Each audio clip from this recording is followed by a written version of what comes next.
एक बकरी रोज सुबह जंगल चली जाती थी। सारा दिन जंगल में चरती और जैसे ही सूर्य विदा लेते इस धरती से बकरी जंगल से निकल आती। रात के वक्त उस जंगल में रहना पसंद नहीं था। रात को वह चैन की नींद सो जाना चाहती थी। जंगल में जंगली जानवर क्या उसे सोने देंगे। जंगल के पास उसे एक छोटा सा घर बनाया हुआ था। घर आकर वह आराम से सो जाती थी। कुछ महीने बाद उसके 4 बच्चे हुए। बच्चों का नाम उसने रखा आले बाले छुन्नू मुन्नू। नन्हे नन्हे बच्चे बकरी की ओर प्यार भरी निगाहें से देखते हुए और माँ से लिपटकर सो जाते। बकरी कुछ दिनों तक जंगल नहीं गई। आसपास उसे जो पौधा दिखते उसी से भूख मिटाकर घर चली जाती और बच्चों को प्यार करती। एक दिन उसने देखा कि आसपास और कुछ भी नहीं है। अब तो फिर से जंगल में ही जाना पड़ेगा। क्या करे। एक सियार आसपास घूमता रहता था। वह तो आले बाले छुन्नू मुन्नू को नहीं छोड़ेगा। कैसे बच्चों की रक्षा करे।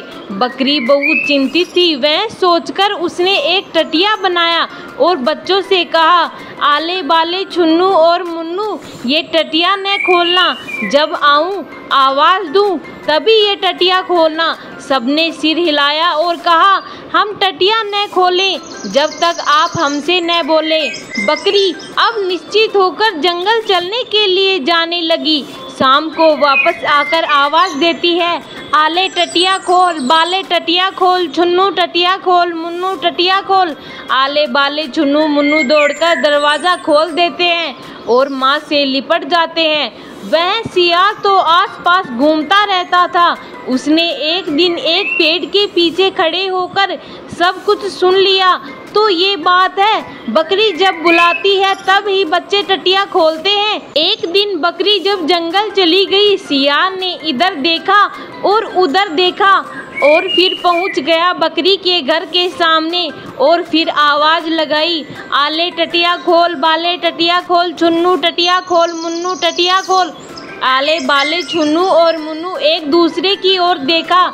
इतनी जल्दी आज माँ लौट आई है। चारों बड़ी खुशी खुशी टटिया के पास आए और टटिया खोल दिए। सियार को देखकर बच्चों की खुशी गायब हो गई।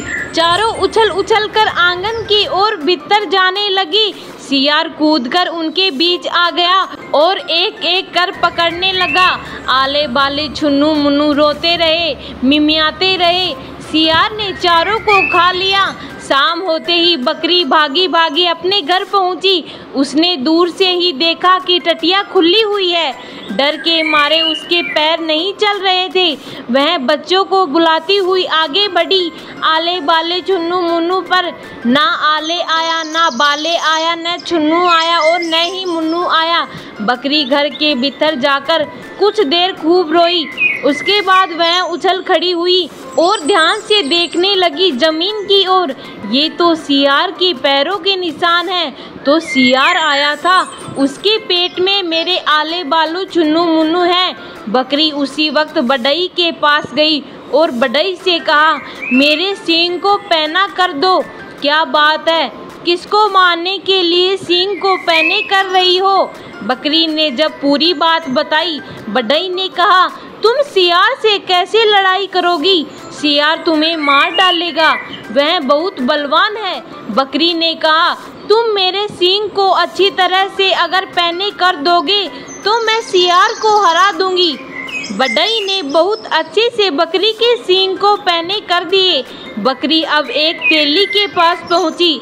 तेली से बकरी ने कहा, मेरे सींगों पर तेल लगा दो और उसे चिकना कर दो। तेली ने बकरी के सींगों को चिकना करते हुए पूछा, अपने सींगों को आज इतना चिकना क्यों कर रहे हो। बकरी ने जब पूरी कहानी सुनाई, तेली ने और तेल लगाकर उसके सींगों को और भी चिकना कर दिया। अब बकरी तैयार थी। वह उसी वक्त चल पड़ी जंगल की ओर। जंगल में जाकर सियार को ढूंढने लगी। कहाँ गया सियार, जल्दी उसे ढूंढ निकालना है। आले बाले छुन्नू मुन्नू उसके पेट में बंद है। अंधेरे में न जाने नन्हे बच्चों को कितनी तकलीफ हो रही होगी।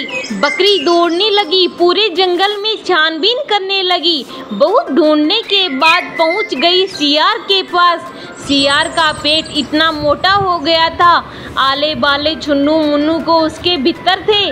बकरी ने कहा, मेरे बच्चे लौटा दो। सियार ने कहा, तेरे बच्चों को मैंने खा लिया, अब तुझे खाऊंगा। बकरी ने कहा, मेरे सींगों को देखो कितना चिकना है, तुम्हारा पेट फट जाएगा, जल्दी से बच्चे वापस करो।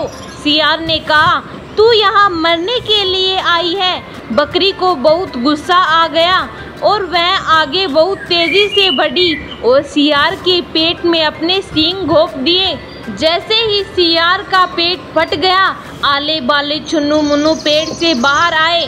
बकरी खुशी से अब चारों को लेकर घर लौट आई। तब से आले बाले छुन्नू मुन्नू टटिया तब तक नहीं खोलते जब तक बकरी 2 बार तो कभी 3 बार दरवाज़ा खोलने के लिए न कहती। रोज़ सुबह जाने से पहले बकरी उन चारों से फुसफुसाकर कह जाती कि वह कितने बार टटिया खोलने के लिए कहेगी। इस कहानी से हमें यही सीख मिलती है कि हमें किसी की मजबूरी का फ़ायदा नहीं उठाना चाहिए।